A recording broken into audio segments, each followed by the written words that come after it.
ന്യൂയോർക്കിൽ നിന്നുള്ള വീഡിയോ വൈറലായതിനു പിന്നാലെ വിശദീകരണവുമായി നടൻ വിശാൽ. അതൊരു പ്രാങ്ക് വീഡിയോ ആണ് എന്നാണ് താരം പറയുന്നത്. താനും തൻ്റെ കസിൻസും ചേർന്നാണ് വീഡിയോ ഒരുക്കിയതെന്നും കൂടെയുണ്ടായിരുന്നത് തൻ്റെ കസിനാണെന്നുമാണ് വിശാൽ പറയുന്നത്. വീഡിയോ വലിയ ചർച്ചകൾക്ക് വഴിവെച്ചതോടെയാണ് താരം പ്രതികരണവുമായി എത്തിയത്. ന്യൂയോർക്കിലെ തെരുവിലൂടെ ഒരു പെൺകുട്ടിക്കൊപ്പം നടക്കുന്ന വിശാലിൻ്റെ വീഡിയോ ആണ് പുറത്തു വന്നത്. ക്യാമറയിൽ ദൃശ്യങ്ങൾ പകർത്തുന്നത് കണ്ടതോടെ മുഖം മറച്ചുകൊണ്ട് ഓടിമറയുന്ന വിശാലിനെയാണ് വീഡിയോയിൽ കണ്ടത്. ഇതോടെ താരത്തിൻ്റെ കൂടെയുണ്ടായിരുന്ന യുവതിയെ തിരഞ്ഞുകൊണ്ട് നിരവധി പേർ രംഗത്തെത്തി. വിശാലിൻ്റെ കുറിപ്പ് വായിക്കാം.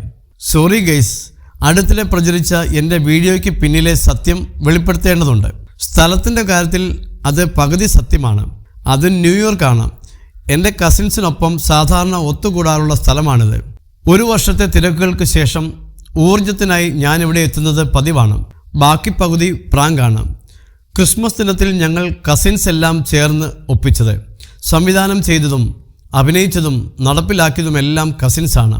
ഇത് എപ്പോഴും എൻ്റെ ഉള്ളിലെ കുട്ടിയെ പുറത്തു കൊണ്ടുവരും. ഇതോടുകൂടി ആ വീഡിയോയെക്കുറിച്ച് നിങ്ങളുടെ ഡിറ്റക്റ്റീവ് ബുദ്ധിയിൽ കണ്ടെത്തിയ എല്ലാ ഊഹാപോഹങ്ങൾക്കും വിരാമമിടണമെന്ന് അഭ്യർത്ഥിക്കുകയാണ്. ചില കമൻറ്റുകൾ എന്നെ തീർച്ചയായും വേദനിപ്പിച്ചു. എന്നാലും ആരോടും പിണക്കമൊന്നുമില്ല. ഞാൻ എല്ലാവരെയും സ്നേഹിക്കുന്നു.